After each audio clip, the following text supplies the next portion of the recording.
செந்தாழம்பூ கண்ணழகி அழகி 21. பழைய நினைவுகள் திரும்பி வந்திருந்தன ஆதித்திற்கு. ஆனால் இடைப்பட்ட காலத்தில் நடந்தவற்றை எல்லாம் மறந்துவிட்டிருந்தான். ரமளத்திடம் வீட்டில் நடந்ததை கேட்டு தெரிந்து கொண்டவனால் அவன் காணாமல் போன பிறகு நடந்தவற்றை தெரிந்து கொள்ள அவனால் முடியவில்லை.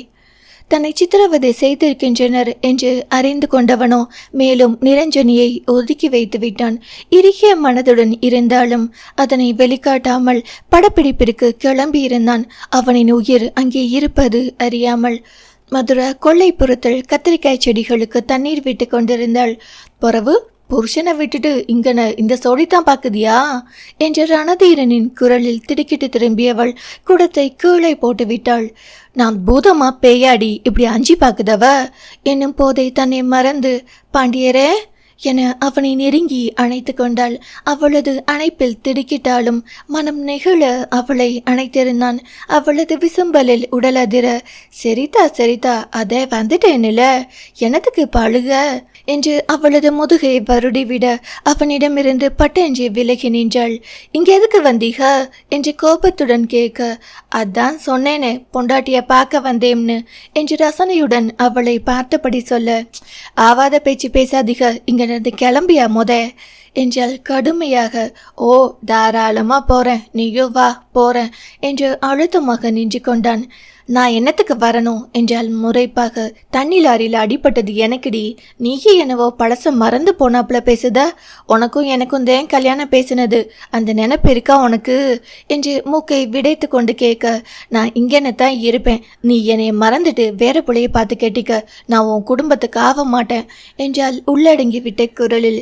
என் குடும்பத்துக்கு ஆவாட்டி போகுது, எனக்கு நீ தான் வேணும், மறுவாதியா இங்கிருந்து கிளம்பு என்று கூறி பிடிவாதம் பிடிக்க, எனக்கு கல்யாணத்துல விருப்பம் இல்லை, உங்க மேலுக்கு பரவாயில்ல தானே, கிளம்பியா ஆறும் வந்திரங்காட்டியும் என்று அவனை அனுப்புவதில் குறியாக இருந்தாள். நான் என்ன களவாணித்தனமா பண்ணிவிட்டேன், என்னை விரட்டதிலேயே குறியா கிடக்க என்றவன் உடம்பின் சோர்வில் அங்கேயே அமர்ந்து விட்டான். அவனது சோர்ந்த முகத்தை காண சகியவில்லை அவளுக்கு. அவனிடம் நெருங்கும் சமயத்தில் வெண்மணியும் மதுராவின் மாமா குடும்பமும் அங்கே வந்து விட்டிருந்தது. ஏ தம்பி பாண்டி என வெண்மணி அவன் அருகில் அழுதபடி வரவும் அவளை அங்கேயே நிறுத்தினான் கை காட்டி. நெய்யும் அம்மைக்கு துணையா நின்னுட்டல, எல்லாரும் என்னைய என்ன நினைச்சீங்க என்று கேட்க வெண்மணி தலை குனிந்து நின்றாள். ஐயா சாமி அப்படி இல்லையா? மதுராவின் மாமா கண்ணீருடன் வந்து நிற்க, பேசாதிய சின்னையா, உமக்கு என் வீட்டு ஆளுகளுக்கெல்லாம் என் மனசு வெறும் குப்பை நம்பிடுச்சோ, என் பொண்டாட்டிக்கு வேற கல்யாணம் பண்ண நீ எல்லாம் ஆறியா, சொல்லு எம்புட்டு தகுரியம் உமக்கு என்று கத்த யாராலும் அவனை தடுக்க முடியவில்லை.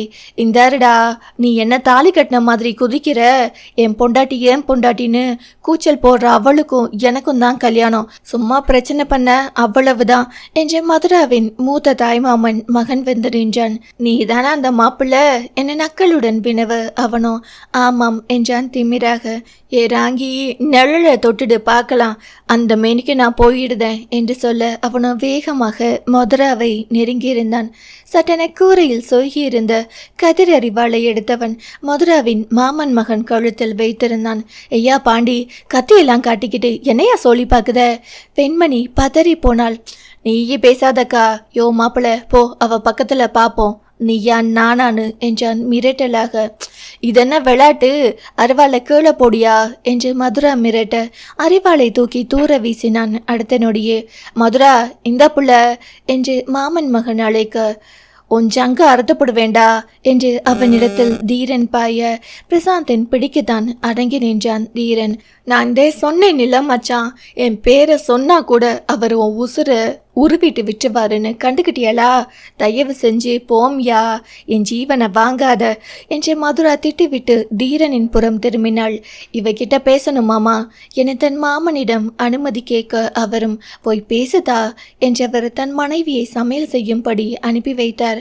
அவனோ வெண்மணியின் பக்கம் திரும்பி, உங்க ஆத்தாப்பனை வர சொல்லு என்றான். பொறவு அவக உனக்காரா என்று நொடித்தவளை பார்த்து முறைத்தவன், அந்த பதவியை தக்க வைப்பாகலான்னு எனக்கு தெரியல என்றான். எத்தே, உனக்கு மட்டும் இருக்கிற இடும்புக்கு போடா போ, போய் பேசிட்டு வா என கணவனை அழைத்து கொண்டு செல்ல பிரசாந்த் தன் மச்சானை பார்த்தான். 4 நட்சத்திரம் பாரு மாமா, இல்லங்காட்டி போகுது, நல்லவனுக்கு 4 நட்சத்திரம் கிடையாதான் என சோசகமாக சொல்ல பிரசாந்துக்கு அப்படி ஒரு சிரிப்பு. அப்போ ஒரு முடிவோடு தான் வந்திருக்க, சரி நீ போ, பாப்பா நிக்குது ரொம்ப நேரமா என்று அனுப்பி வைத்து விட்டான். மாமரத்தடியில் அமர்ந்திருந்தாள் மதுரா. சுளுக்கி, எறும்பு ஏறும் தா, ஏன் இங்கன்னு உட்காந்த என்றான் வேகமாக. அதெல்லாம் ஏறாது, உடம்புக்கு இன்னமும் சரியாவல, எது கலையிறீங்க என்றதும் அவளை குறுகுறுவென பார்த்தான். உன்னை யார் இங்கன வர சொன்னது? அந்த வீட்டை விட்டு எங்கேயாவது போயிருக்கியா நீ? இப்போ எங்க வீட்டில் ஏதோ சொல்லி போட்டாங்கன்னு இங்க வந்து கிடக்க, எம்பிட்டு நெஞ்செழு தோண்டி உனக்கு வந்ததோ 4 சவட்டலாம்னு பார்த்தேன், பார்த்த பின்ன எங்கிருந்து சவிட்டுறது என நொடித்து கொண்டான். மெலிதாக சிரித்து கொண்டவள், உன்னை அந்த நிலைமையில விட்டுட்டு வரப்ப எப்படி துடிச்சிருப்பேன். அத்தை ரோசிச்சியா நீயி என்றால் தீவிரமான முகபாவனையுடன். என் வீட்டில் என்னத்தையோ சொல்லிவிட்டாங்கன்னு மட்டும் தெரியுதுதா, மணியாத்தா சமக்க திட்டி விட்டுருச்சோ யோசனை போலவே அவளிடம் கேட்டு உண்மையை அறிய முற்பட்டான். அவங்க பேசினதுல என்ன தப்பு? மனுஷமக்க அண்டி வாழுற ராசிலையா பிறந்திருக்கேன், போயா பாண்டியர என்று சலித்து கொண்டதும் அவளை தன் தோளில் சாய்த்து கொண்டவன் அமைதி காத்தான். அவள் பேசட்டும் என்று. அறியாத வயசுல ஆத்தால பறி கொடுத்த வாழ்க்கை இப்படிதான் போகுமா இல்லை இப்படின்னு புரிஞ்சும் புரியாத வயசுல அப்பனை பறி கொடுத்தேன். கூட பிறந்தவங்க ஆராய்ச்சி இருந்திருந்தா கூட மனசை தேத்திக்கிட்டு இருந்திருப்பேன். அதுக்கும் தான் கொடுப்பனை இல்லை எனக்கு. ஆசையா உன் கூட வாழ நினைச்சேன் என்று சொல்லும் போதே அவன் மனதில் மலைச்சாரல். அதுதான் நடந்துச்சா? கல்யாணமாகும் முன்ன உன்னைய அந்த நிலைமையில என்னும் போதே வாயை மூடி கதறி விட்டாள் ராங்கி. சின்ன புள்ளதனமா இது என்னடி, அழுவாததா என்றவனுக்குமே நெஞ்சில் பாரம் குடிக்கொண்டது. மூக்கை உறிஞ்சி கொண்டு தன் அழுகையை கட்டுக்குள் கொண்டு வர போராடினாள். அவங்கெல்லாம் உன்னை விட்டுட்டு போனாங்க, ஆனா நான் தான் திரும்பி வந்துட்டேனே, மறுபடியும் ஏத்துக்க மாட்டியா? ஆரோ எதுவோ சொன்னாங்கன்னு ஆஸ்பத்திரியில பார்க்காம கூட வந்துடல நீயி என்றான் ஆதங்கமாக. மணியாத்த நினைப்பும் சரிதானே, எத்தனை தடக்கும் வண்டியில போற வார ஒத்தனா இரு மாதிரி ஆகியிருக்குமா, என்னை பேசி முடிக்கவா ஆயிருச்சே என்றால் பரிதாபமாக. இப்படியெல்லாம் அவளை திட்டி இருக்கிறார்கள் என்று உணர்ந்தவன், இதுதான் நடக்கும்னு விதிச்சிருந்தா அதான் நடக்கும் தா, எல்லாம் நம்ம கையிலவா இருக்கு, சும்மா எதையாச்சும் போட்டு உழப்பாத. என்னென்னடி கட்டிப்பிடிச்ச, குறுங்குது, உள்ளுக்கு ஏதோ பண்ணுதுடி ராங்கி என்றான் சிரிப்புடன். இந்த மனுஷனை வாய்க்குள்ளேயே முணங்கி கொண்டாள். மனமோ இந்த இதம் இன்னும் வேண்டும் என்று தவித்தது. ஆமா, கேட்கணும்னு நினைச்சேன், ஆதி எங்கனையா ஆளையை காணோம்? அன்னைக்கு இருந்த படபடப்புல அவனை பார்க்கல நானு, பிறகு ஓன் கூட இருந்திருப்பான்னு நினைச்சேன். சேமலா 2 தடவை கேட்டா என்று தயக்கமாக கேட்க, அவ எங்கனா போனான்னு தெரியலதா, நான் தான் சுயநினைவில்லாம கிடந்தேனே, கண்ணு முழிச்சு பார்க்கையில உன்னையும் அவனையும் தான் கேட்டேன், அவன் ஓடி போயிட்டதா சொல்லுதாவ. எனக்கு என்னவோ இவங்க தான் எங்கேயும் கொண்டு போய் விட்டுப்பாக்கன்னு நினைக்கேன், என் கூட்டாளிக கிட்ட சொல்லி விட்டுருக்கேன் தேட சொல்லி என்றான். ஆதியை தேடியது அவன் மனது. வந்துடுவியா, இல்லாட்டி போலீஸ்ல புகாரு தருவோம் என்றாள் ஆறுதலாக. ஏ பாண்டி, பேசி முடிச்சிட்டீங்கனா வாங்க, ஆத்தா போன் பண்ணிக்கிட்டே கிடக்கு வெண்மணி சத்தமாக குரல் கொடுத்தாள். நேரமாச்சு, வாத்தா போவோம் என்று அழைக்க, எதுக்கு நேரமாச்சான் என்றவளை தூக்கி விட்டவன். எல்லாத்துக்கும் தான்ப்பா, வா என்றவனின் பேச்சில் இருந்த பேதம் புரியாதவளா என்ன? புதுவில் போத்தா வாத்தா என பேசுபவன் சில நேரங்களில் அதிகப்படியான கோபம் சந்தோஷத்தில் டீ போட்டு பேசிவிடுவான். உரிமையில் என்றால் வாப்பா போப்பாதான். தன் தந்தையை அழைத்திடும் உணர்வு வந்துவிடும் அவளுக்கு. இந்த அப்பா மந்திரந்தா என்னை கட்டுக்குள்ள வச்சு விடுதியா என்றால் முனகலாக. இனிமேலும் வச்சுக்கோ என்று சோசகமாக உரைத்தவனை பார்த்தபடி அவன் பின்னோடு நடக்க திரும்பி முறைத்தவன், கூடவே வரணும், பின்னால வரதுக்கு நாய்க்குட்டியா வளர்க்குதேன் என்றான். இந்த சாக்கில நாய்னு சொல்லி புட்டீக என்று நொடித்தவளை பார்த்து அடக்க மாட்டாமல் சிரித்து விட்டான். ஏப்பா மதுரா என்றவன் கைப்பிடித்து நடந்தான். காலை உணவு அவளுடனேயே முடித்தவன் வெண்மணி வீட்டுக்கு கிளம்பினான். இல்லை இல்லை, அவனை பிரசாந்த் வலுக்கட்டாயமாக அழைத்து சென்றிருந்தான். வெண்மணி அவனிடம் மதுராவை பேசியிருந்ததை சொல்லவில்லை என்ற கோபம் முகிழ்ந்திருந்தது. அதன் பிறகு அவனை காண இயலவில்லை. ஏதா மதுரா, சந்தைக்கு போறேன், தனியாக எங்க இருக்க வேணாம், நம்ம வெண்ணி வீட்டுக்கு போறியா என்று கேட்டார் அவளின் அத்தை. இல்லத்த, உங்களோடவே வரேன், என்னவோ மாதிரி இருக்கீங்கன்னு என்று அவருடனேயே கிளம்பி விட்டாள். புடவை எடுத்து சுத்திக்கடி, தாவணியிலேயே அலைவா என்று அத்தை அவளின் பெட்டியில் இருந்த புடவையை நீட்டினார். சந்தைக்கு தானே போறோம், ஏதோ சப்பரத்துக்கு போற மாதிரி இல்ல அலங்கரிக்கிற என்று கேட்க, பொடி இவளே, கட்டிக்க போறவன் நீ தான் வேணும்னு உடம்பு நோக்காட்ட கூட பார்க்காம வந்து நிக்குதேன். அவன் கண்ணுக்கு குளுமையா துணி போடுறதை விட்டுட்டு என்னை மந்தாரை பூவை தூக்கி தலையில் வைத்தார். என் பாண்டியருக்கு இந்த மதுரா எப்படி இருந்தாலும் அழகுதேன் என்று மனதில் சந்தோஷித்து கொண்டாள். இங்கே பிரசாந்தம் தீரனை சந்தைக்கு அழைத்து சென்றிருந்தான். அவள் தூரத்தில் வரும்போதே கண்டு கொண்டான். அந்தியூர் சந்தையில மந்தார பூ முடிச்சு, செந்தாளம் பூ கண்ணழகி செந்தூர பட்டுடுத்தி போகையில செக்க செவந்த வானத்துல செங்காந்தல் சூரியனும் ஒளிவானை வெக்கத்துல வெண்டக்கா விரல் எடுத்து ஒத்த முந்தானி நீ புடிச்சு ஒய்யாரமா நடக்கையில ஓரக்கண்ணால் பார்த்து நிற்கும் மாமனை பார்த்து போடி மந்தார மணிக்குயிலே. தீரனின் மனம் அவனின் செந்தாளம்பூ கண்ணழகியின் அழகில் சரிந்தது. அழகி 22. இன்னமும் நம்ப இயலவில்லை மதுராவாள். ஆனால் கழுத்தில் கிடக்கும் மாங்கல்யம் தெரிவித்தது அவள் பாண்டியரின் மதுராவான நிகழ்வை. மாங்கல்யத்தை கையில் பிடித்தபடி அமர்ந்திருந்தாள் ஓரிடத்தில். அதற்கு நேர்மாறாக ரணதீரன் தன் வீட்டினரிடம் அத்தனை வாக்குவாதத்தில் ஈடுபட்டு கொண்டிருந்தான். நீலாமணி அழுது புலம்பினார். ரத்னவேல் என்ன சமாதானம் கூறியும் அங்கே ஈடுபடவில்லை. ரணதீரனோ, முடிவா என்ன சொல்றீங்க என்று பிடிவாதமாக ஆத்தானு என்னைய மதிக்கல, நீ என் மனசுக்கு மதிப்பு கொடுக்கல என்றார் குற்றச்சாட்டாக. நீ அவன் மனசை மதிச்சிருந்தா இப்படி குதிக்க மாட்டனீலா என்று ரத்னவேல் திட்டிவிட்டார். இந்தாரு தம்பி, உன் மேல கொள்ளையா விசனம் இருக்கு, அதுக்காக இந்த கல்யாணத்தை நான் ஆதரிக்கலைன்னு அர்த்தம் இல்லை. இத்ததான் செய்ய போறேன்னு ஒத்த வார்த்தை சொல்லியிருந்தா கம்மாப்பட்டியே அதிர அளவுக்கு கல்யாணத்தை முடிச்சிருப்பேன். என்னைய நம்பாம இந்த வேலையை பண்ணிவிட்ட கோவம் அப்படியே தான் இருக்கு என்றார் ரத்னவேல். ரணதீரன் அதற்கெல்லாம் சளைத்தவனா என்ன? இப்ப என்ன, இனிமேட்டுக்கு விசேஷம் இல்லையாமையா இருக்கு? தாலி பெருக்கி போடணும், வளகா பெருக்கு, 5 மாசத்துல 1, 7 மாசத்துல 1, 9 மாசத்துல 1ன்னு வைங்க, ஆற வேணாம்னா என்றானே பார்க்கலாம்.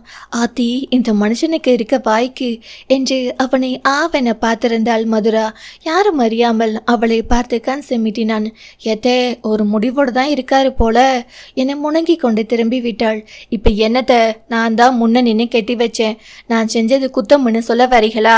பிரசாந்த் நீலாவின் முன்பு நிற்க பதில் பேசவில்லை. நீலா, மாமா, இப்ப மாப்பிள்ளை நீங்க வீட்டுக்கு கூட்டி போறீங்களா, இல்ல நான் இப்படியே ஏன் வீட்டுல கட்டில் அலங்காரம் பண்ண சொல்லவா என ரத்னவேலிடம் திரும்ப, அவரோ என்ன தான் பெண்ணின் புகுந்த வீடா எனும் தன் மகன் வாழ்வு எங்கேயோ ஆரம்பிப்பதா, அதுவும் அரண்மனை போல வீடு இருக்கையில் என்று சிந்தித்தவர் மணமக்களை அழைத்து கொண்டு செல்ல பயண ஏற்பாடுகளை கவனித்தார்.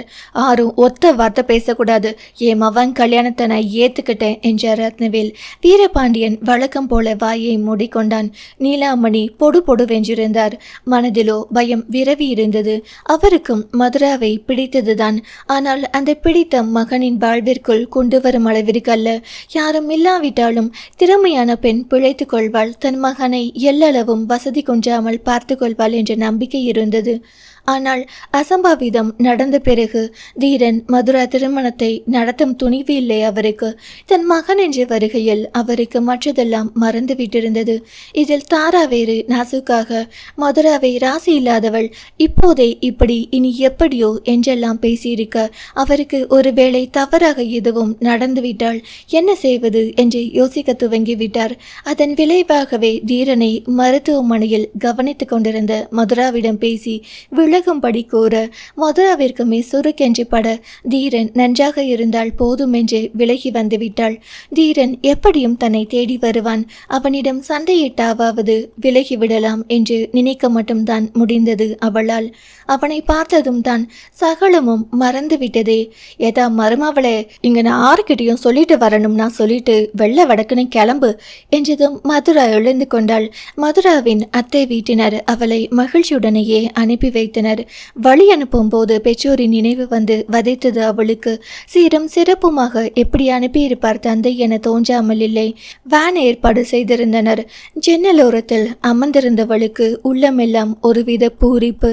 தீரனின் கை அவளது கரத்தை உரிமையாக பிடித்திருந்தது. பாண்டியரே, கொஞ்சமேனோ உறங்கிக்கவா என்றவளை தோளில் சாய்த்திருந்தான். என் உறக்கமெல்லாம் உங்க நினப்பிலேயே போயிடுச்சியா என்றாள். இனிமேட்டுக்கு நினப்பில் போவாதுதா என்றான் விஷமமாக. இந்த சென்ட் ஃபேக்டரி கிட்ட வாயே கொடுக்க கூடாது.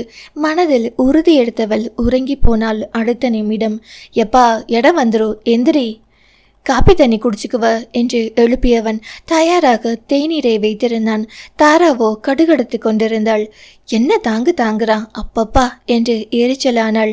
கம்மாப்பட்டியை கூடி நின்றது ரத்னவேல் பாண்டியன் வீட்டில். பயலுக்கு அடிப்படவும் காது வச்ச மாதிரி பண்ணிப்புட்டோம். என்ன 2 நாள் போவட்டும், கடாவிருந்து சமைக்க போட்டுடுறேன் என்றார் ரத்னவேல். நம்ம மேரேஜுக்கு போட்டார உங்க அப்பா? சுந்தரை வறுத்தெடுத்தாள் தாரா. உங்க அப்பா தான் ஆடு சாப்பிட மாட்டோம், கோழி மட்டும் போதும்னு சொன்னாரு என்றான் அவனும் சளைக்காமல். அக்கா தங்கச்சி எல்லாம் விட்டுட்டு அம்புட்டு அவசரமா இந்த பேரழகியை கெட்டனுமாக்கும் நொடைத்து கொண்டாள் கனிமொழி. உனக்கு போய் எங்க அப்பா கனிமொழின்னு பேரு வச்சாருப்பாரு. வச்ச வாய்க்கு 4 வா கூட. கஞ்சி குட்டி மண் தின்னாமல் இருக்க வாய்க்கு போடப்படும் கவசம் வாங்கித்தான் போடணும் என்றான் தீரன் சத்தமாகவே. இந்தாருடா என்று எகிரியவளை அடக்கினான் அவளின் கணவன் அசோக். அவன் நீ பேசினா எதிர்த்து பேசுவான்னு தெரியும்ல, ஏன் வாய் கொடுக்கிற என்று அடிக்குரலில் செய்கிற அமைதியாக நின்று கொண்டாள் கனி. எல்லார் முன்பும் அவன் பேச்சை கேட்கவில்லை என்றால் அதை 1000 முறை சொல்லி காட்டுவானே அவன். வெண்மணி வேகமாக ஓடி வந்து ஆரத்தி எடுக்க வந்தாள். எதுவும் கூறாமல் ஆரத்தி ஏற்றி தட்டில் பணத்தை போட்டவன் உள்ளே சென்றான் தன் மனைவியுடன். மதுரா ஒரு கையில் விளக்கும் மறு கையில் சர்க்கரை வாளியும் பிடித்தபடி வலது காலை எடுத்து வைத்து உள்ளே சென்றாள். மனதிலோ 1000 வேண்டுதல்கள். குடும்பத்திற்கு எந்த தீங்கும் வந்துவிடக் கூடாது என. என்ன இங்கு போறான், இனிமேல் இங்கே தங்கிடுவானோ என்று நினைத்த தாரா அதை வாய் வார்த்தையாக கேட்கும் முன்பே விளக்கேத்த மட்டும்தான் வந்தோம் என்றான் அறிவிப்பாக. ஏதா மதுரா, விளக்கேத்து போமா, மாலைய ஆணியில மாட்டுங்க என்று ரத்னவேல் கூற மறுக்காமல் செய்தனர். பால் பழம் கொடுத்து முடிக்க பட்டென்று எழுந்து நின்றான். அப்படியே சவுட்டு நேனா தெரியும்டா, ஒழுங்க மறவாதியா உன் அறைக்குள்ள போ என்று ரத்னவேல் உடம்பதிர சத்தமிட. உங்க இஷ்டத்துக்கெல்லாம் ஆட முடியாது, நீங்க உங்க ரோசனைக்கு வீட்டை விட்டு போடாம்பீங்க, பிறகு திரும்ப கூப்பிடுவீங்க. அத்து நமக்கு ஆவாது. ஏதோ பெரிய மனசு நோவடிக்க கூடாதுன்னு தான் உள்ளே வந்த. இல்லாங்காட்டி எனக்கு பொறுக்கி பட்டம் கேட்டுன வீட்டுக்கு நான் நினைத்துக்கு வாரேன் என்றான் அழுத்தமாக. ஏலே தம்பி, இடும்பு பிடிக்க கூடாது, என் மருமவ இங்கனதா இருப்பா, உள்ள போ, ஐயன் சொல்றத கேளு என்றார் பொறுமையாக. அவனோ தன் மாமனை பார்க்க பிரசாந்த் கண்ணை சேர்த்து விட்டு ரத்னவேலுவிடம் நின்றான். இன்னைக்கு விசேஷம் அங்கன்னு நடக்கட்டுமாமோய், மெல்ல மெல்ல அவனா வருவியான், மனசுக்குள்ள அம்பட்டும் போட்டு அழுத்தும் இல்ல, சலாத்தலா 2 இருக்கட்டும், மின்னியை வச்சு பார்த்துக்கிடுங்க, நான் புறப்படுதேன். என் தங்கச்சி வீட்டில் தோரணம் கட்டி விருந்துக்கு ஏற்பாடு செய்கிறேன், எல்லாம் முறப்படி நடக்கட்டும்னு மின்னி சொல்லுதா என்றான். இங்கன எது முறப்படி நடந்துச்சு என்று முணுமுணுத்தார் நீலாமணி. எல்லாரும் ஒழுங்கா இருந்திருந்தா முறப்படி எது நடக்காம போயிருக்கும் என்று கேட்க மருமகனிடம் எதிர்த்து பேச முடியுமா? கப்பென வாயை மூடிக்கொண்டார் நீலா. சிறு சலசலப்பிற்கு பிறகு தீரன் இருந்த வீட்டிலேயே சாந்தை முகூர்த்தம் ஏற்பாடு செய்யப்பட்டிருந்தது. வெண்மணி தான் மதுராவை அலங்கரித்து அறைக்குள் விட்டிருந்தாள். கயிற்று கட்டிலில் மென்மத்தை கிடக்க அதில் அமர்ந்திருந்தான் ரணதீரன். கீழே சமகாலம் விரிக்கப்பட்டு ஒரு சீப்பு வாழைப்பழத்தில் ஊதுபத்தி ஏற்றி வைத்திருந்தார்கள். அருகில் ஒரு பழக்கடையும் இனிப்பு கடையும் இன்ஸ்டன்டாக திறக்கப்பட்டிருந்தது. கதவை சாத்திட்டு வாப்பா என அழைக்க மனம் லேசாகி விட்டிருந்தது மதுராவிற்கு. அறை முழுவதும் ஊதுபத்தியின் மனம் கமழ்ந்தது. பா லோட்டாவில் ஆத்தவா, இப்ப வேணாம்பா, இங்கனவா என்று தன்னருகே அமர்த்தி கொண்டான். வெசனப்படுதியா? என்னத்துக்கு? இல்ல, அவசர அவசரமா தாலியை கட்டி கூட்டியாந்துட்டேன். அது எத்தனை அவசரம்னாலும் என் அனுமதி இல்லாம இத்த நடத்த முடியுமா என்றதும் இல்லை என்று தலையாட்டினான். நெஞ்சு சமக்க நிம்மதியா இருக்கு. இருந்தா சரிப்பா, இந்த வீடு பிடிக்குதா, அங்கன இருக்க நினைச்சியாப்பா என்று கேட்க, ராமன் இருக்கிற இடம்தான் சீதை கையோத்தி என்றால் சுருக்கமாக. சமகாலத்தில் உட்காருவோமா என்று சூசகமாக கேட்க அவனின் குறிப்பறிந்தவளோ மெல்ல எழுந்தாள். என்ன வசனம் இருக்கு மனசுக்குள்ளார? இல்ல, இந்த ஆதி பையன் இங்கன எங்க பக்கத்திலேயே படுத்து கிடப்பியான். இப்ப எங்கன கஷ்டப்படுறியானோ தெரியல என்றான் வருத்தமாக. என் மனசு சொல்லுது, அதெல்லாம் எங்கனையோ சொகுசா இருக்கிறதா, நீ நிம்மதியா படியா, மாத்திரை எதுவும் போடணுமா என்று எழுந்து கொண்டாள் படக்கென்று. அவனது அலமாரியில் தேடிக்கொண்டு நிற்க அவளின் பின்னால் சென்று நின்று நெருக்கமாக, மருந்து போடணும் தான், ஆனா ஆஸ்பத்திரி மருந்தில்ல என்று உள்ளடங்கிய குரலில் கூற, என்னையா குரல் இப்படி? நெஞ்சுக்குள்ள படப்பட வேண்டியிருந்தது அவளுக்கு. ராங்கி உள்ளுக்குள்ள பூந்து இம்ச பஞ்சடி. அவளது கூந்தலில் வழிந்த ஜாதிமல்லி சரத்தை வாசம் பிடித்தான். லைட்டா அமத்தியா? இன்னுமே படப்படப்பு குறையவில்லை அவளுக்கு. ஜிம்மு காலத்தில் அமர்ந்திருந்தனர். எனத்தையா உத்து பார்க்கிற? அதே கண்ணு அதே மூக்குத என்றால் வடவடவென்று. எல்லாம் சரிதான், இந்த வாய் தான் மாறி இருக்கோன்னு என்று அவளது கீழுதலை இரு விரல்களால் பிடித்தவன் மெதுவாக விரல் எடுத்துவிட மதுரா விழிகளை மூடியிருந்தாள். வெகு நேரம் அமைதியில் கிடக்க பட்டன விழிகளை அவள் திறந்ததும் அவளின் திறந்த விழிகளில் முத்தமிட்டான். அழகி 23. கவிதை அரங்கேறும் நேரம், மலர் கணைகள் பரிமாறும் தேகம், இனி நாளும் கல்யாண ராகம். இந்த நினைவு சங்கீதமாகும். எங்கோ ஒரு மூலையில் ஆல் இண்டியா ரேடியோவில் ஒலித்து கொண்டிருந்தது பாடல். பாண்டியரே! சத்தமில்லாமல் ஒலித்தது அவள் குரல். அவனின் செயலில் சட்டை இல்லாத அவன் தேகத்தில் இருந்த காயங்களின் எண்ணிக்கை அதிகம். முதுகில் இருந்த தழும்பை தொடும்போதே அவளுள் அத்தனை வலி. ஆறிடுச்சுப்பா, வலி இல்லை இப்போ என்றான் அவளை முன்னே நிறுத்தி. நான் உன்னை அன்னைக்கு கூப்பிட்டு இருக்கவே கூடாது என்றாள் விசம்பலுடன். அதை பேசாத மதுரா என்று அழுத்தமாக உரைக்க தவிர்த்தும் இயலாமல் கண்ணீர் சிந்துவிட்டாள். மதுரா, அழுதனா பொறவு மண்டைக்கு ஏறிடுண்டி, சும்மா இரு என்று அதட்ட அவசரமாக உள்ளிழுத்தாள் கண்ணீரை. என்னத்தடி பண்ண? நினைப்போனிய விட்டு அகல மாட்டேங்குது. வந்துச்சு விட்டேன் என்றாள் இடைக்காக. அதான் மயங்கி கிடக்கேனே என்றவன் அவள் விழிகளை நோக்க அசராமல் பார்த்து வைத்தாள். ராங்கி அசர்றாளா பாரு என முழங்கிக் கொண்டே தன்னை நோக்கி இழுக்க அவனின் நெஞ்சில் மோதி நின்றாள். என்னடி இப்படி துடிக்குது? கலகலவென சிரித்திட, என்னைய வெக்கப்படுத்தி பார்க்கறதுலேயே குறியா இரு. அவனோடு இறுக்கி கொண்டால் இரு கரத்தையும் இடையோடு சேர்த்து கட்டி, பொண்ணு பாக்கேன்னு தாத்தா நின்னப்ப நான் உன்னைய பொண்ணு கேட்க சொன்னேன் என்று அவள் முகம் நிமித்தினான். ஏன் என்று முடிக்கும் முன்பே அவளின் அதரங்கள் அவன் வசம் போயிருந்தது. அவனின் கண்ணழகி விழிகளை செந்தாளம் பூவாய் மலர்த்தியிருந்தாள். பதில் பேசாம என்ன சொல்லியா பாக்குத என்று நாணம் கொண்டவளை, பேசுற நேரம் அடியுது அள்ளி கொண்டான் அவன்.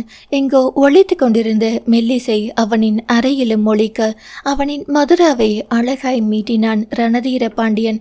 பேசும் இதழ்களுக்கு பேசாமல் தண்டனையோ முத்த சத்தங்கள் அப்படிதான் பறைசாற்றியது. அவன் கை தீண்ட மலர்ந்தது அவளின் விலோசனங்கள். நாணம் கொண்டு அவள் வதனம் மறைக்க நாணேறியவில்லாய் செயல்பட்டான் ரணதீரன். நெகிழ்ந்த ஆடைகள் நெஞ்சமிழ்ந்த காதலையெல்லாம் வெளிக்கொணர்ந்தது.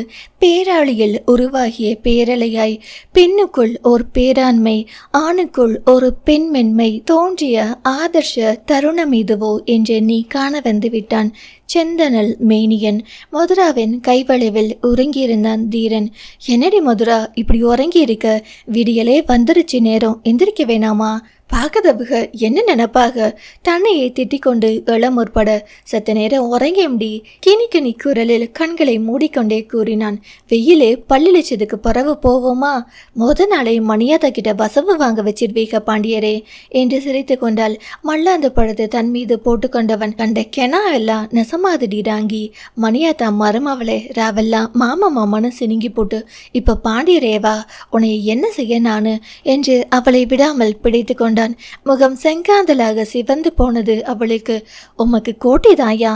ஆராச்சும் வந்துட போறாவ, விடு, வாச தெளிக்கணும், அதுக்கு முன்ன குளிச்சுட்டு வாரேன் என்று சொல்ல, ஏப்பா உடம்புக்கு தேவலாம் தானே, எதுவோ சங்கடப்பட வச்சு விட்டேனா என்று ஆதூரமாக கூந்தலை ஒதுக்கி விட்டான்.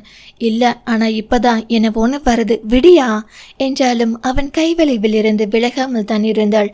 சரிதா போ, நான் சம்காலத்தை எடுத்து வைக்குதே போ என்று அனுப்ப புன்னகையுடனேயே சென்றாள். ஏலே ஆதி பயலே, எங்கிட்டு இருக்கியோ தெரியல, ஓ பொம்மையெல்லாம் உன்னை கேட்குதுடா என்று முணுமுணுத்து கொண்டே எழுந்தான். படப்பிடிப்பு தளம் பரபரப்பாக செயல்பட்டு கொண்டிருந்தது. ஹீரோ வந்தாச்சு, ஷார்ட் ரெடி பண்ணுங்க, எல்லாரும் ரெடி தானே, மேக்கப் மேன் எங்க, டச்சப் சீக்கிரம் ரெடி பண்ணுங்க, சருக்கு என்ன வேணும்னு கேட்டு செய்யேடி. ஆங்காங்கே குரல்கள் ஒழித்து கொண்டே இருந்தது. மதி ஷார்ட் ரெடியானு பாரு என்ற ஆதித் கேரவனுக்குள் புகுந்தான். சியாமலா அனித்ரா அமர வைத்த இருக்கையில் தான் இன்னும் அமர்ந்திருந்தாள். ஹீரோ வந்த பரபரப்பெல்லாம் அவளை தொற்றவில்லை. யார் வந்தால் நமக்கென்ன என்ற ரீதியில் அமர்ந்திருந்தாள். ஹே ஹீரோவை பாத்தியாக்கா, செம ஸ்மார்ட் இல்ல என்றபடி வந்த தங்கையிடம், என்னை வீட்டில் விடு அணி, இங்கிட்ட ஏதோ மாதிரி இருக்கு என்றால் சங்கடமாக. இப்ப எப்படிக்கா, என்னுடைய ஷார்ட் 2 தான், அது வர அட்ஜஸ்ட் பண்ணிக்க, முடிச்சதும் போயிடலாம், ஓகே, ஏதாவது சாப்பிட வேணுமா, தர சொல்றேன் என்று சங்கடமாக கேட்டாள் அனிதா. இல்ல பரவாயில்ல, நீ போ, நான் இந்த அந்த ஊஞ்சலை உட்காந்து வேடிக்கை பார்க்கிறேன் என்று சமாதானமாக அனுப்பியவள் ஊஞ்சலை நோக்கி நடந்தாள். நினைவில் எல்லாம் ஆதித்தின் செயல்கள். மாமரத்தடியில் ஊஞ்சல் கட்டி இருக்க அதில் விளையாடியவன் இன்னும் ஆட்டிவிட சொல்லி ஒரே ரகளை செய்து கொண்டிருந்தான் அன்று. இப்போது நினைத்து வேதனை பொங்கியது அவளுக்கு. எங்கே சென்றானோ, எத்தனை தவிக்கிறானோ என்று. உணவு உண்டிருப்பானா, எங்கே போக வழி தெரியாமல் அலைகிறானோ என்றெல்லாம் யோசித்தாள். அன்று பார்க்கில் ஹீரோயினை விளையாடும் போது பார்த்து காதல் வயப்படுவது போல ஒரு சீன் எடுக்கிறோம் என்றிருந்தார் இயக்குனர். அதற்காகவே பார்க் செட்டிங் இடப்பட்டிருந்தது. ஆதித்திடம் உதவி இயக்குனர் அன்று எடுக்க போகும் காட்சியை விளக்கி கொண்டிருந்தார். ஓகே பண்ணிடலாம், ஷார்ட் ரெடியானதும் கூப்பிடுங்க என்றவன் லொகேஷனை பார்த்து கொண்டிருந்தான். ஊஞ்சல்ல விளையாடினதை பார்த்து லவ் வரணுமாம், சின்ன பிள்ளைத்தனமா யோசிக்கிறாங்க, ஓ மை காட் என்று சிரித்து கொண்டான். படப்பிடிப்பை பார்க்க வென்று வந்திருந்த கூட்டத்தை பார்த்து கை காட்டியவன் அப்படியே பார்வையை சுழல விட ஊஞ்சல் கம்பியில் தலையை சாய்த்து அமர்ந்திருந்த சியாமலா கண்ணில் பட்டாள். சோகமே உருவாக அமர்ந்திருந்தவளை கண்டு புருவம் சுருக்கி பார்த்தவன் சில்லி கேர்ள் என்று முனகி கொண்டான். ஷார்ட் ரெடி என்று மதியழகன் கூப்பிடவே எழுந்து சென்றான். அனித்ரா குடுகுடுவென்று ஓடி சென்று சியாமலாவை தன் நடிப்பை காண வருமாறு அழைத்து கொண்டாள். அக்கா, நான் எப்படி நடிக்கிறேன்னு பாரு என ஆவலுடன் கூற மனமே இல்லாவிட்டாலும் தனக்காக இத்தனை செய்யும் தங்கைக்காக சென்றாள். அனித்ரா, நீயும் சிவி சாரும் பார்க் போறீங்க, ஏதாவது பேசுற மாதிரி பாவலா பண்ணா போதும், நாங்க மியூசிக் வச்சு மேட்ச் பண்ணிக்கிறோம் என்றான். உதவி இயக்குனர் ஸ்ரீகாந்த் எல்லாவற்றையும் கேட்டுக்கொண்டவள் ஆதித்தோடு சென்று நிற்க ஆதி அந்த பக்கமாக திரும்பி இருந்தான். Scene number 248 rolling camera action என்று கிளாப் அடிக்க மிக சரியாக ஆதித் முன்பக்கம் திரும்பினான். ஆதி என்று மூச்சிறைக்க கத்திய சாமலா கண்ணீருடன் ஓடி அவனை நெருங்கியிருந்தாள். யாருமே எதிர்பாராத வகையில் அவனை ஓடி சென்று அணைக்க திகைத்து போனான் ஆதித். ஏ யாரம்மா அது, யார் நீ, ஏடி என்ன பண்ற, அந்த பொண்ணுங்கிட்டீழு என டைரக்டர் கத்த ஆதித்தாள் எதுவும் செய்ய இயலவில்லை. கூட்டத்தின் முன்பு ஏதாவது செய்துவிட்டால் தனது இமேஜ் பாதிக்கப்படும் என்று எண்ணி அமைதி காத்தான். ஆதி, நீ எப்படி இங்க, உனக்கு சரியாயிடுச்சா ஆதி என்று பிதற்றியவளை நொடி பொழுதில் தன் பக்கம் இழுத்திருந்தாள் அனித்ரா. சாரி, யாரோ உங்க ஃபேன் போல, அதான் என்று பொய்யுரைத்தவள் சியாமலாவை அங்கிருந்து நகர்த்த முயன்றாள். It's okay, who is this, உங்களுக்கு தெரிஞ்சவங்களா, கூட்டிட்டு போங்க என்றான் தன்மையாக. ஆதி, என்ன நினைப்பில்லையா, நான் மக்கோ சியா கம்மாப்பட்டி, ஆதி பாண்டியனே மதுரா, ஆதி நினைப்பில்லையா, ஆதி பேசு ஆதி, நீ என்ன தெரியலையா, கேவி அழுதாள். அவனோ அதனை கண்டுகொள்ளாமல் கேரவனுக்குள் புகுந்திருந்தான். தலையை பிடித்து கொண்டு அமர்ந்தவனை நெருங்கினான் மதியழகன். சார், அது ஏதோ மனநிலை சரியில்லாத பொண்ணு போல, தெரியாம வந்துடுச்சாம், நீங்க ரிலாக்ஸ் ஆகுங்க என்றான். கிவ் மீ எக்ஸ்பிரஸோ என்றான் தலையை நிமிர்த்தாமல். டைரக்டர் அவசரமாக உள்ளே வர அனுமதி கேட்க அரை மணி நேரம் கழித்து வர சொல்லுமதி என்றான். டைரக்டரிடம் அதையே மதியம் சொல்ல அவரோ பயத்தில், சார், அந்த பொண்ணு துணை நடிகை கூட வந்திருக்கு, அந்த பொண்ணை நாங்க போக சொல்லிட்டோம், வேற பொண்ணு மாத்தியாச்சு, ப்ளீஸ் சார் கோவப்பட வேண்டாம்னு சொல்லுங்க என்றார் தவிப்பாக. அவருக்கு படம் குறித்த நேரத்தில் முடித்தாக வேண்டுமே. சார் டென்ஷனாக தான் இருக்காங்க, நான் பார்த்துக்கிறேன், நீங்க போங்க தன்மையா பேசி இயக்குனரை அனுப்பி வைத்தான். சியாமலா மயங்கி கீழே விழுந்திருந்தாள். அவள் கண் விழிக்கையில் மருத்துவமனையில் இருந்தாள். அக்கா, உனக்கு ஒண்ணுமில்லையே? அஜய் தவிப்பாக கேட்க பதிலே கூற முடியவில்லை அவளால். அழுகை தொண்டையை அடைத்து கொண்டு வந்தது. தன்னை முயன்று கட்டுப்படுத்தி கொண்டவள் அனி என்று தயக்கமாக கேட்க அவ கொஞ்சம் மூட் அவுட்ல இருக்கா, சரியாயிடுவாக்கா என்று சமாதானம் செய்தான். அவளை வர சொல்லு அஜய். அப்படியே சித்தி சித்தப்பாவையும் என்றாள். ஏன் என்று புரியாமல் மூவரையும் வரவழைக்க அனித்ரா முகத்தை திருப்பிக் கொண்டாள். என்னைய மன்னிச்சுக்க அனி, நெசத்துக்குமே இப்படி நடக்கும்னு நினைக்கல. அவரு தான் அனி என்னும் போதே சும்மா ஒளறிட்டு இருக்காதக்கா. அவர் உன் கழுத்தில் தாலி கட்டினாரா? யாராவது கேட்டா நிச்சயம் சிரிச்சு வச்சிடுவாங்க, உன்னை பைத்தியம்னு முடிவு கட்டிடுவாங்க என்றாள் எரிச்சலாக. நான் எப்படி புரிய வைப்பேன் உங்களுக்கு என்று அழுதவளை இன்னும் கோபத்துடன் முறைத்துவிட்டு, அவர் இருந்தது கனடாவில், நீ இருந்தது கம்மாப்பட்டியில, ரெண்டுத்துக்கும் ராக்கெட் விட்டா கூட எட்டாது. நீ என்னடானா அவர் லூசா இருந்தாரு, என் கழுத்துல தாலி கட்டினாருன்னு சொல்ற. முதல்ல கம்மாப்பட்டின்னு ஒரு ஊர் இருக்கும்னு அவருக்கு தெரியுமானே தெரியல. சினிமால இருக்கிறவங்க கூட இவ்வளவு ரீல் சுத்த மாட்டாங்க என்றால் அழுப்பாக. அவர் பேரு ஆதி, அவரோட அம்மா ஒரு ராட்சசி. அவங்க தான் அவரை ஊட்ட துரத்துனாங்க. அவரை அடிச்சிருக்காங்க. அவருக்கு முதுகுல ஒரு நீல வாக்குல தழும்பு இருக்கு. இடுப்புக்கு பக்கத்துல ₹1 சைஸ்ல தழும்பு இருக்கு. இதை சொன்னா கூட நம்ப மாட்டியா? அவரு நெஞ்ச குழிக்கிட்ட நீ வச்சிருக்கிய போட்டு அந்த அளவுல ஒரு மச்சம் இருக்கு என்றால் விழாவரியாக. இதை நம்புவதா வேண்டாமா என்று கூட தெரியவில்லை அவர்களுக்கு. நம்பாமலும் இருக்க முடியவில்லை. என்னடி என்னென்னவோ சொல்ற, பயந்து வருது புள்ள, கெனா எதுவும் கண்டியா? செந்தமிழ் ஆற்ற மாட்டாமல் கேட்டு வைத்தார். என்னை நம்பாட்டி போயிட்டு போவது சின்னாத்தா. என் ஆத்தா அப்பன் அப்பத்தா சொன்னா நம்புவியலா? பெரிய தனக்காரரு மவன் பாண்டியன்னு மதுரா சொன்ன நம்புவியலா? ஏன்னா அவங்க தான் இவரை காப்பாத்தி கூட வச்சு பார்த்துக்கிட்டாங்க. அம்புட்டு பயம் பத்திரமா பார்த்தாங்க. அவங்களுக்கு அடிப்பட்ட அன்னைக்கு இந்த மனுஷன் காணாம போயிட்டாரு. பெரிய தனக்காரரு மவனை பாப்பாரா? காணாம போனவர்களை பாப்பாரா? தானா வந்தா தானா போயிட்டேன்னு தான் விட்டுட்டாங்க. ஆனா நான் அப்படி விட முடியாது. தாலி இல்ல கட்டிப்புட்டாக. நெஞ்சில் அவகளை நிறைச்சிக்கிட்டு கிடைக்கேன். வேற யாரையும் காண அம்புடலையே எனக்கு. நான் என்னத்தை செய்ய? என் ஜீவன் போனாலும் பரவாயில்ல மாட்டிருக்கு. இத்தனை நாள் கூட எதுவும் நினைக்கலதா. இப்ப அந்த மனுஷனை பார்த்த பிறகு அவங்க எனக்கு அதிகப்படியோன்னு நினைப்பு அழுத்துது. என்னைய ஊருக்கு பத்தி விட்டுடு, இங்க இருந்தா நெசத்துக்குமே பைத்தியம் பிடிச்சு போவோம் என்று நீளமாக பேசி முடித்தாள். போட்ட குளுக்கோஸ் இருக்கு. எவ்வளவு நீளமா பேசிட்டே நீ? அஜய் சிரித்தான். என் கண்ணுல என்னத்துக்கிட அந்த மனுஷன் பட்டாரு? கேவி கேவி அழுதாள். அனித்ராவுக்கோ இதை நம்பவும் இயலவில்லை. அவ்வளோ பெரிய நடிகன் எப்படி ஏற்பான் இந்த கிராமத்து பைங்கிலியை? இன்னமும் கோபம் குறையலையா புள்ள என்று தங்கையின் கையை பிடித்து கொள்ள. பயமா இருக்குக்கா, நீ சொல்றத நம்பவும் முடியல, நம்பாம இருக்கவும் முடியல. ஆனா அவங்க பெரிய இடம்க்கா, நீ போய் நியாயம் கேட்டா கூட கிடைக்காது. பணத்துக்காக ஏமாத்துறன்னு பேசுவாங்க என்றாள். நான் தேடி போக மாட்டேன் அனி, நீ வெசனப்பட்டுக்காத. நல்லா சலாத்தலா பகுமானமா தான் இருக்காக. நல்ல நிலைமையில அவங்க இருந்தா அது போதுமாட்டு இருக்கு எனக்கு என்றாள் புன்னகை மாறாமல். அவன் நன்றாக இருப்பான், நீ இருப்பியா என்ற கேள்வி அனைவர் பார்வையிலும் தொக்கி நின்றது. சிறிது நேரத்தில் பாண்டியனை நம்பருக்கு கூப்பிடுதா?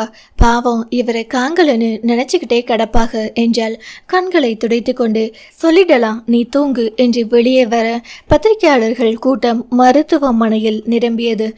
ஆதித்தோ உச்சக்கட்ட கோபத்தில் இருந்தான். தன் கையில் இருந்த செய்தித்தாளில் இருந்த புகைப்படத்தை கண்டு அழகி 24 ஆதித்தன் கையில் இருந்த தினசரி நைந்து விடும் அளவிற்கு பரிதாப நிலையில் இருந்தது. ஷிட், எதுவும் நியூஸ் வராதுன்னு சொல்லிட்டு என்று நரநரவென்று பல்லை கடைத்தவன் தயாரிப்பாளருக்கு அழைத்து விட்டான். நேரடியாக அவர் அறக்க பறக்க ஓடி வந்திருந்தார். முக்கால்வாசி படம் முடிவடைந்து விட்ட நிலையில் ஏதேனும் விபரீதமாக நடந்துவிட்டால் என்ன செய்வது என்ற பயத்தில் கிளம்பி வந்திருந்தார். அவர் பல கோடிகளை போட்டிருக்கிறாரே, அந்த பயம்தான். அது மட்டும் இல்லாமல் பேன் இந்தியா படமாக இது உருவாகி இருக்க ஏதேனும் சொதப்பி விட்டால் பிறகு பிரபலமாக முடியாது என்ற பயமும் ஒட்டி கொண்டது. வாங்க சார். ஹாலில் அமர்ந்திருந்தவன் அழுத்தமான குரலில் அழைக்க சற்று வியர்த்து போனாலும் தன்னை சமாளித்து கொண்டு வந்தார். உட்காருங்க சார், ஜூஸோ காஃபி என்று கேட்க எதுவும் வேண்டாம் என்று மறுத்தவர் நேரடியாக விஷயத்துக்கு வந்திருந்தார். சொல்லுங்க சிவித்ரன். குரலில் ஒரு அலட்சியம் தெரிந்ததோ. என்ன சொல்லணும்னு எதிர்பார்க்குறீங்க? நியூஸ் எப்படி ஸ்ப்ரெட் ஆச்சு என்று கோபத்துடன் கேட்க, எனக்கு எப்படி தெரியும் சிவித்ரன்? அந்த பொண்ணு தான் நியூஸ் தந்ததோ என்னவோ என்றவரை நம்பாத பார்வை பார்க்க அவரோ எனக்கு என்ன பயம் என்ற ரீதியில் அமர்ந்திருந்தார். சிவித்ரன் புன்னகைத்து கொண்டான். ஸோ நியூஸ் வந்தது உங்களால் இல்லை அப்படிதானே? அழுத்தமான அந்த வார்த்தைகள் தயாரிப்பாளருக்கு திகிலை வரவழைத்திருந்தது. வெல், இந்த நியூஸை வச்சு உங்கள் ஃபிலிம் ப்ரமோஷன் பண்ண மாட்டீங்க அப்படிதானே? மீண்டும் சாட்டையடி கேள்வி அவனிடத்தில் சிரித்தள். என்ன சிவி, எனக்கு எதுக்கு அந்த வேலை? நம்ம படம் பேசணும், அங்க இந்த மாதிரி சீப் ப்ரமோஷன் வச்சுதான் பாப்புலர் ஆகணுமா என்ன? சீப் என்று அவன் விஷயத்தை கூறியதில் சிறு திருப்தி அவருக்கு. அடுத்த நொடியே அது உடைய போகிறது என்று புரிந்திடவில்லை பாவம். அதாவது நீங்க என்ன சொல்ல வரீங்க? எனக்கு நடந்த அந்த இன்சிடென்ட் சீப்னா? இல்லை என்னும் போதே பதறி போனார் மனிதர். அச்சோ, நான் அப்படியெல்லாம் சொல்லலை சிவி, நீங்க கவலையை விடுங்க. இந்த விஷயத்தில் மீடியா பீப்புள்ஸ் உங்களை ரீச் பண்ணாம பார்த்துக்கிறேன் என்று உடனேயே சமாதான கொடியை பறக்க விட்டார். வந்தாலும் ப்ராப்ளம் இல்லை, ஐ கேன் மேனேஜ் என்றான் விரல்களை திருப்பி கண்களை ஆராய்ந்தபடி. இவன் 5 வருஷமா பைத்தியமா இருந்தான்னு சொன்னா யாராவது நம்புவாங்களா?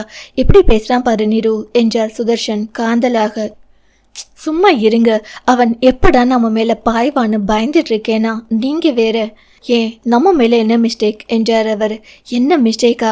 அவனை கொஞ்ச நெஞ்ச கொடுமையா படுத்தி இருக்கோம். இந்த ரமலத்னு ஒரு விஸ்வாசி வீட்டில் இருக்காளே, அவ இந்நேரம் நடந்ததையெல்லாம் ஒப்பிக்காமலா இருந்திருப்பா என்றார் நொடிப்புடன். அவளை அப்பவே கண்டுபிடித்து துரத்தி வச்சுக்கணும் என்று கூற, அதான் நடிப்பான் நடிச்சு நம்மளை நம்ப வச்சுட்டாலே என்றார் சலித்து கொண்டு. உங்கள் மீட்டிங் முடிஞ்சதுன்னா கொஞ்சம் ப்ரொடக்ஷன் ஆஃபீஸ் பக்கம் போய் மீட்டிங் அட்டன் பண்ணுறீங்களா என்ற செவித்திரன் குரலில் திகிலடித்தார் போல திரும்பினார் இருவரும். வெல் என்னும் போதே நாங்கள் போயிட்டு வரோம் தம்பி என்றார் சுதர்ஷன் பவ்யமாக. மிஸ்டர் சுதர்ஷன், கொஞ்சம் நார்மலாகவே இருங்க, உங்கள் நடிப்பு சுத்தமாக செட் ஆகலை என்றான் உதடு பிதுக்கி.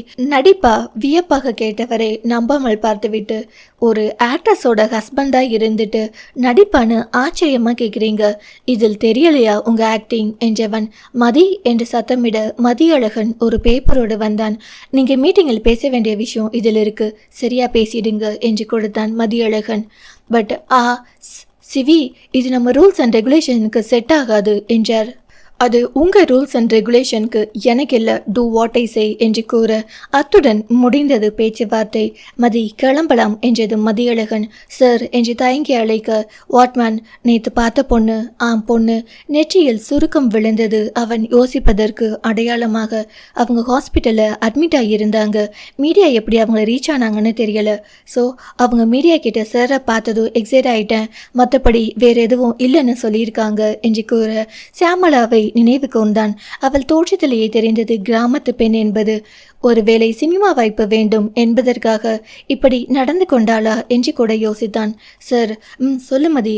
இல்லை சார், அந்த பொண்ணு அனித்ரா. யாரு? உங்களுக்கு சிஸ்டர் ரோல் பண்ணாங்களே அவங்க என்று நினைவுபடுத்தினான் மதி. அவங்கள படத்தை விட்டு எடுத்துட்டாங்க. நேற்று நடந்த இன்சிடென்ட்னால அனித்ரா மேலே தப்பில்லை, மறுபடியும் சேர்த்துக்கங்கன்னு கெஞ்சுற மாதிரி பேசினாங்க என்றான். இன்னொரு பெண்ணிற்காக இவள் கெஞ்சுகிறாளா, இல்லை இதன் மூலம் ஆதாயம் தேட நினைக்கிறாளா என்றெல்லாம் யோசித்தான். சார், அவங்கள பார்த்தா பொய் சொல்ற மாதிரி தெரியல என மனதில் தான் நினைக்க தோன்றியது. வெளியே கூறினால் வேலை போய்விடுமோ என்று பயந்து தனக்குள்ளே புதைத்து கொண்டான். படப்பிடிப்பு தளம் வந்துவிடவே இருவரின் பேச்சுவார்த்தை நின்று போனது. இதை பற்றி வெளியே பேசிக்க வேண்டாம் என்று எச்சரித்து விட்டு செல்ல மதியழகன் பின்னால் சென்றான். சியாமலா துவண்டு போயிருந்தாள். மீடியாக்காரர்கள் சுற்றி போட்டு விடவே சோர்விலும் பயத்திலும் பதிலை பேச முடியவில்லை அவளால். அனித்ராவும் அஜயும் தான் சமாளித்தனர். அவங்க புதுசா ஷூட்டிங் பார்க்கவும் கொஞ்சம் எக்ஸைட் ஆகிட்டாங்க, வேற எதுவும் இல்லை என்று அஜய் சமாளிக்க, அடுத்த கேள்வியாக செவித்திரன் தமிழுக்கு புதிய நடிகர், அப்படி இருக்கும்போது எப்படி தெரிந்த மாதிரி பேசினாங்க என்று கேட்டு வைக்க, சார், நான் ஒரு சப்போர்ட்டிங் ஆக்ட்ரஸ், என் அக்கா கிராமத்தில் இருந்து வரவும் ஷூட்டிங் புதுசாக பார்த்துட்டு பரபரப்பாகிட்டாங்க. சிவி சார் நானும் பிரதர் அண்ட் சிஸ்டர் ரோலில் நடித்தோம். அந்த சீனில் என்னை பார்த்து தான் அக்கா அப்படி ஓடி வந்துட்டாங்க, போதுமா என்றாள். இப்படி நடந்துட்டதால அந்த படத்திலிருந்து உங்களை தூக்கிட்டாங்களாம் என்று ஒரு நிருபர் கேட்க, சார் அதெல்லாம் கிடையாது, எனக்கு டைரக்டர் சார் கிட்ட இருந்து எந்த இன்ஃபர்மேஷனும் வரலை, நீங்களா ரூமர் கிளப்பி விடாதீங்க, என் சீன் முக்கால்வாசி முடிஞ்ச பிறகு தூக்குவாங்களா என்று தனது கதாபாத்திரத்தையும் தக்க வைத்து கொண்டாள் அனித்ரா. அப்போ நீங்கள் படத்தில் இருக்கீங்க அப்படி தானே என உறுதிப்படுத்தி கொள்ள கேட்க அனித்ரா ஆம் என்று தலையசைத்தாள். தன்னை அப்படத்திலும் தக்க வைத்தவள் சியாமலாவையும் காப்பாற்றியிருந்தாள் நிருபர்களிடமிருந்து. சேமலா, என்ன பண்ற உள்ள என்று செந்தாமில் அழைக்க தன் துணைப்பையுடன் வெளியே வந்தாள். என்ன சேமலா? பதறி போக, ஊருக்கு கிளம்புறேன் சித்தி, இங்க வேலை வேணாம்னு தோணுது.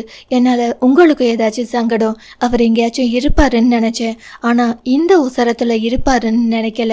தேவையில்லாத ஏழரையை இழுத்து விடக்கூடாது நான் என்றாள். தாலி கட்டி இருக்காரேடி, நீ அதை கழட்டி எரிஞ்சா கூட வேற. ஐயோ சித்தி, அப்படியெல்லாம் சொல்லாதீங்க. தாலியை கழட்டி என்று பதறியவள் இறுக்கமாக கயிற்றை பிடித்து கொண்டு, அவர்களை பார்க்காமலேயே இருந்திருந்தா கூட நான் அதை செஞ்சிருக்க மாட்டேன். எங்கிட்டும் ஆயுசோட நல்லா இருந்தா சரின்னு போயிருப்பேன். இப்ப பார்த்துட்டு எப்படி சித்தி இதை மனசறிஞ்சு செய்ய சொல்லுதீய என்றால் இன்னும் படப்படப்பு குறையாமல். அதுக்காக வேண்டி உன் வாழ்க்கையை இப்படி அழிச்சுக்குவியாடி? உனக்குன்னு குழந்தை குட்டி வேணாமாடி? எங்க அக்கா தவம் இருந்து ஒத்த புளிய வச்சிருக்கா. நீ ஒண்டிக்கட்டியா இருந்தா அவ கட்ட வேவுமாடி, சாக மட்டும் வசனத்துல கடக்கணுமாடி அவ என்று திட்டியவர் கலங்கி போய் அமர்ந்து விட்டார். நான் சொல்றத மனசுல ஏத்திக்கத்தான், நீ நினைக்கிறது எல்லாம் சரிதான். ஆனா அந்த பையனுக்கு உன்னைய நினைப்பிருந்திருந்தா நீ சொல்றது சரி. ஆனா இல்லையே, அந்த பையனுக்கு உன்னை யாருன்னே தெரியல. அவருக்கு நாளை பின்ன கல்யாணம் நடக்கும். அந்த பையன் நிம்மதியா வாழ வேண்டாமா? அவர் புள்ள குட்டின்னு வாழும் போது நீ ஒரு நொடி இந்த வாழ்க்கை நம்ம வாழ வேண்டியதுன்னு நினைச்சிட்டா அவங்க நிம்மதிக்கு குந்தகம் வந்துடாதா? நீ அவர் கூட சேர வழி இல்லைங்கும் போது அதை விட்டு மொத்தமா விலகி வந்துடணும் சேமலா. நான் சொல்றதை கேளு.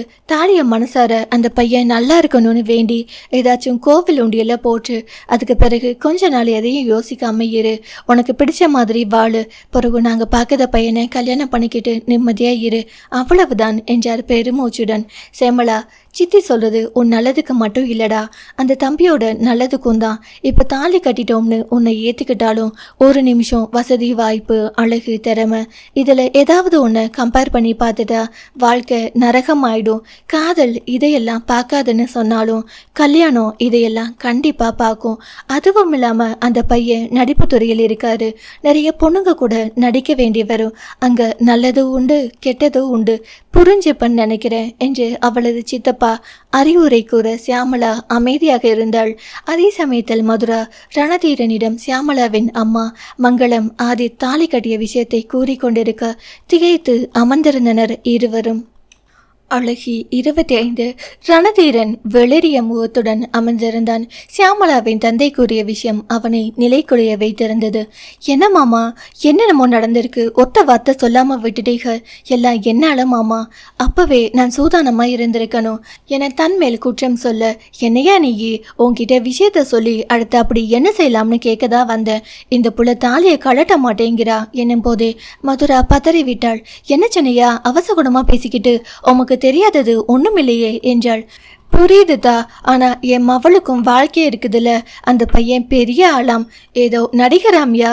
இந்த சினிமாக்காரங்களால ஒரு சீவனை இழந்த வரைக்கும் போதும் தா என்றார் வருத்தமாக. என் மேல தப்பு மாமோய், ஆதி அங்கன விட்டு இருக்க கூடாது. நானு நீலாதா அப்பவே சொல்லிச்சு, மனசு சரியில்லாதவனா இருந்தாலும் ஆம்பளடா, ஊருக்குள்ள கண்டதும் பேசுவாங்கன்னு. நான் அத்தை முகத்துக்காக வேண்டி விட்டுருந்தேன். இப்போ இப்படிங்கையில பதறுதியா என்றான் சங்கடமாக. சாமளாவை என்னமாச்சும் சொல்லியாவது கூப்பிட்டுக்கணுயா. நீயும் மதுராவும் சொன்னா கேட்டுக்கும். சத்தடம் மெட்ராஸுக்கு கூட வாங்கய்யா, செலவெல்லாம் மாமே பார்த்துக்குவேன் என்றார் தவிப்பாக. என்ன மாமா இப்படி பொசுக்குன்னு பணங்காசுன்னு பேசுத? அவனை நான் போய் செய்தி என்னடான்னு கேட்குதேன். ஒத்து வந்தா நம்ம புள்ள அங்க சலாத்தலா வாழ வைப்போம், இல்லையேண்டா அவனை கட்டுனதை அவுத்துட்டு போடாங்குவோம். ஆறா இருந்தா என்ன, பொம்பளை புள்ள வாழ்க்கை தான் முக்கியம் என்று கூற சியாமளாவின் தந்தைக்கு ஆதியோடு வாழ சொல்லுவதில் விருப்பமே இல்லை. இப்போதைக்கு மகளை அழைத்து வர வேண்டும், மீண்டும் அவள் தனது மகளாகவே வேண்டும் என்ற எண்ணத்தில் அமைதி காத்தார். அவர் கிளம்பியதும் தனக்குள் சிரித்து கொண்டான் ரணதீரன். என்னவா சிரிப்பு என மதுரா கேட்க, இந்த பையன் இல்லத்தா, பொம்மை கூட விளையாண்டிக்கிட்டு சோறு ஊட்ட சொல்லி சினிங்கிக்கிட்டு தெரிஞ்சா. இப்ப பாரோம் பெரிய நடிகனாம். என்ன நம்ம விஜயகாந்த் அண்ணனை விட பெரிய ஆளாயிவேன்? அந்த மனுஷனே அவ்வளோ பெரிய ஆளு. படத்துல எல்லாம் எம்புட்டு நல்லா நடிப்பாரு. ஆனா பார்க்க பச்சை புள்ளையாட்டம் பேசினாராம். ஒரு தடக்கம் எங்க ஐயன் சொல்லியிருக்காரு. இவனை ஒத்த படத்துல கண்டதில்ல நானு, ஆனா அதுக்குள்ள பெரிய ஆளுன்னு ஒரு ஜூப்புலியா இருக்கு என்று சிரித்தான். நீ இருக்கியே சரிதான், எனத்துக்கு இப்ப இந்த பொம்மை கடையை பெட்டி கற்ற என அவன் ஆதி பயன்படுத்திய பொம்மைகளை பேக்கில் வைப்பதை கண்டு கேட்டாள். இல்ல புள்ள, இதையெல்லாம் பார்த்தாலாச்சும் அவனுக்கு இங்க இருந்து நினப்பு வருதான்னு பார்க்கலாமேனு என்று தயங்கினான். அவனை ஆதூரமாக பார்த்தவள், அவங்க உன்னை நினப்பு வச்சுக்கலனாலும் மனசு விட்டக்கூடாது பாண்டியரே. பிறவு எனக்கு கெட்ட கிறுக்காகி போயிடும் பார்த்துக்கிடுங்க என்றாள். நான் என்ன குழந்தையாத்தா என்றவனுக்குமே அந்த பயம் இருந்ததுதான். குழந்தை இல்லதான் என்றவளை தன்னருகே இழுத்தவன்.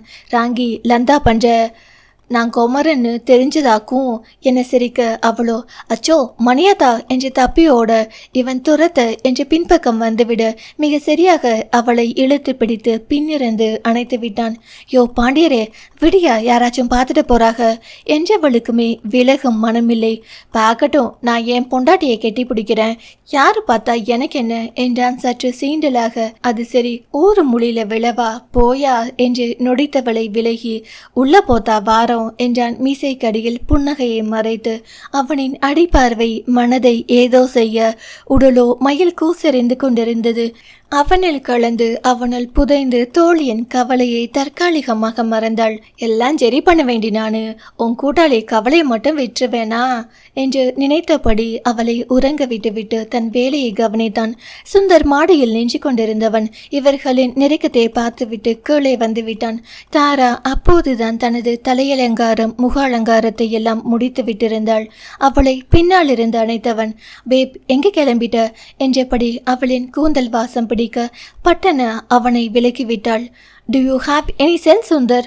இப்போதான் ஹேர் செட் பண்ண, அதுக்குள்ள களைச்சி விட்டுட்ட, நான் வேற வெளியே கிளம்பணும், தள்ளு என்று கத்திவிட்டு மீண்டும் தன்னை அலங்கரிக்க துவங்க சுந்தருக்கு சப்பென்றானது. அழகிதான், ஆனால் அழகு கலைந்து விட்டாள். அதுவும் அவனால் களைக்கப்பட்டாள் அரக்கியாக மாறிவிடுவாள். படப்பிடிப்பு நடந்து கொண்டிருந்தது. அனித்ராவை மாற்ற வேண்டாம் என்று கூறியிருந்தான் ஆதித். ஒரு தடவை மிஸ்டேக் ஆயிடுச்சு, அதுக்காக மறுபடியும் நடக்கும்னு நினைக்க கூடாது. அவங்க போர்ஷன் இன்னும் 2 சீன் தான் இருக்கு, திறமையான நடிகை, சின்ன மிஸ்டேக், அதனால அவங்க வாய்ப்பை பறிக்க வேண்டாம் என்று கூறிவிட்டான். இயக்குனருக்குமே அதுதான் தோன்றியது. மறுபடியும் துணை நடிகையை மாற்றி புதிதாக துவங்கினால் 10 கோடியாவது நஷ்டம் ஏற்படும். அதனால் ஆதித்தின் கூற்றை அப்படியே ஏற்றுக்கொண்டார் அவர். அனித்ராவின் பகுதி முடிந்ததும் அவள் தனியே அமர அவளது கைபேசி இசைத்தது. செந்தமிழ் தான் அழைத்திருந்தார். சொல்லுமா, ஏன் இந்த டைம்ல கூப்பிட்டிருக்க என்றால் மெதுவான குரலில். உன் பெரியப்பா இங்க வராரா அணி, சாமலா வளைச்சிட்டு போகதான் நினைக்கிறேன், அவளும் கிளம்பிட்டாதான் என்று தயங்க. என்னம்மா இழுக்கிற என்றவள் யாரும் அறியாமல் தனியே வந்தாள். இல்ல, அவருக்கு சினிமாக்காரங்களே பிடிக்காது, நீ வேற நடிக்கிறேன்னு தெரிஞ்சுதான் அவர் சாமலாவையே விடல. என்ன பீடிகை போட, அம்மா தாயே, செந்தமிழ் செல்வி விஷயத்தை நேரடியா சொல்லலனா இந்த மரமண்டைக்கு புரியாது என்றால் கடுப்பாக. ஒன்றும் இல்லடி, நீ சீக்கிரம் வீட்டுக்கு வர வேணாம் என்றார் படபடப்பாக. உஃப், இவ்வளோதானா? நான் கூட ஏதேதோ நினைச்சு பயந்து சொல்லிட்டேன்.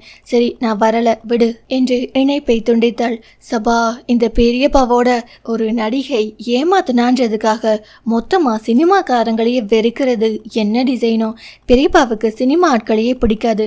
ஆனா அக்கா கழுத்துல தாலி கட்டியிருக்காரு தி கிரேட் பெங்காலி ஆக்டர் ஆதித் சிவித்ரன். அக்கா அவரை நினைச்சு சாப்பிடாம தூங்காம அழுதுட்டு இருக்கா. இவர் சினிமானாலே அலறி ஓடுறாரு. ஹபா, இதுக்கு முடிவு என்ன வருமோ என்று புலம்பியபடி செல்ல ஆதித் அனைத்தையும் கேட்டிருந்தான். தாலி கட்டினா இந்த பெண் புலம்புவதை பார்த்தாள். அப்போது அன்று அவள் ஆதி என அழைத்தது இந்த உரிமையிலா? ஓ காட், என் லைஃபை நீ என்ன செஞ்சு வச்சிருக்க என்று நெற்றியில் தட்டி சியாமலாவின் முகத்தை நினைவுபடுத்த முயன்றான். நினைவுகளில் மங்களாக தெரிந்தாள். மஞ்சள் நிற களையுடன் கூடிய முகம். அன்று முகம் சோர்ந்திருந்தாலும் அந்த ஒற்றைக்கல் மூக்கூத்தியும் வெண்ணிற விழியும் பளிச்சென்று ஒளிந்தது. நைஸ் பியூட்டி என்ற எண்ணம் மட்டும் தோன்றியது அவனுக்கு. சில்லிகள் நைஸ் பியூட்டியாக உருவெடுத்த மாற்றத்தை மட்டும் உணர்ந்திருக்கலாம் அவன்.